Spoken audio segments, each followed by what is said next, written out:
सत्तेत बसलेल्या भाजपा सरकारने बेरोजगार युवकांचा रोजगार हिसकावून घेतला आहे।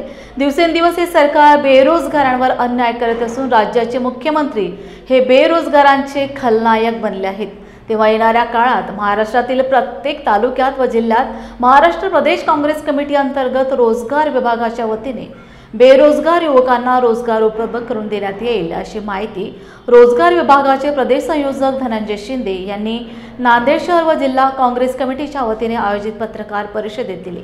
या पत्रकार परिषदेला प्रदेश कार्यकारिणी सदस्य श्रावण रॅपणवाड, कार्याध्यक्ष महेश देशमुख, महिला कार्यकारिणी सदस्य डॉ. रेखा चव्हाण, जिल्हा सरचिटणीस राजेश पावडे, काँग्रेस नेते प्राध्यापक यशपाल भिंगे उपस्थित होते। तर देशाच्या जर ओव्हरऑल परिस्थितीचा विचार केला तर देशासमोरचा सगळ्यात मोठा प्रश्न हा बेरोजगारीचा आहे। आणि या बेरोजगारीच्या प्रश्नावरती आपल्याला माहिती आहे 2014 साली माननीय पंतप्रधानांनी आश्वासन दिलेलं की दरवर्षी 2 कोटी नोकऱ्या निर्माण करू।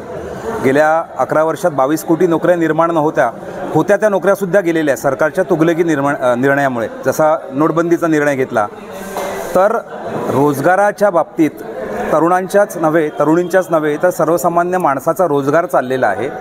आपल्याला काय पाहिजे? आपल्याला काम पाहिजे आणि याच्यासाठी गेले 10 वर्षापासून आम्ही या विषयावर काम करतो। रोजगार या प्रश्नाच्या निमित्ताने उत्तर प्रदेश, बिहार आपण बघतोय की लाखोच्या संख्येने तरुण रस्त्यावर उतरत आहेत। बेरोजगारीच्या प्रश्नाच्या निमित्ताने या काम करण्यामध्ये हे सरकार पूर्णपणे नापास झालेलं आहे। नुसतं नापासच नाही तर देवेंद्र फडणवीस हे बेरोजगारांचे खलनायक आहेत असं मी अत्यंत जबाबदारीने म्हणतोय। कारण जर आपण डेटा बघितला 2016 ते 18 ह्या 3 वर्षाच्या कालावधीमध्ये जवळजवळ 30,000 लोकांची भरती झाली आणि जी भरती प्रक्रिया राबवणारी जी कंपनी होती त्या कंपनीने प्रक्रिया सदोष पद्धतीने राबवली।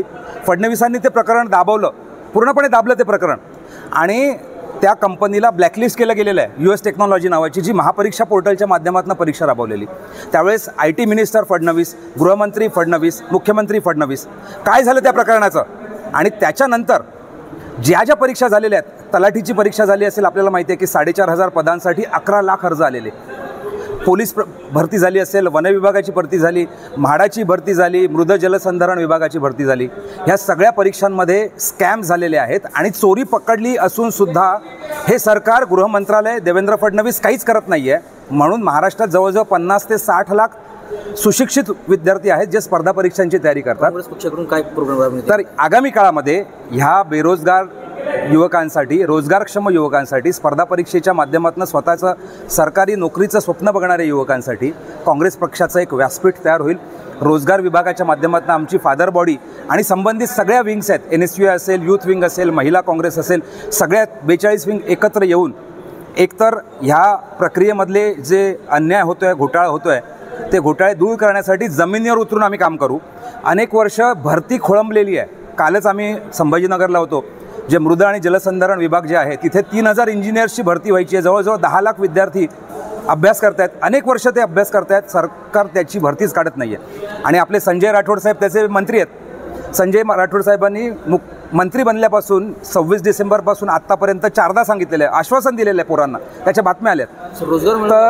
तर त्याच्या संदर्भात आम्ही काल वाल्मीच्या कार्यालयात गेलो, उपायुक्तांना अर्ज दिला आणि त्यांना 15 दिवसाची अल्टिमेटम दिलेली आहे की 15 दिवसात हा प्रश्न नाही सुटला तर तुमच्या कार्यालयावरती आम्ही मोर्चा घेऊन येणार।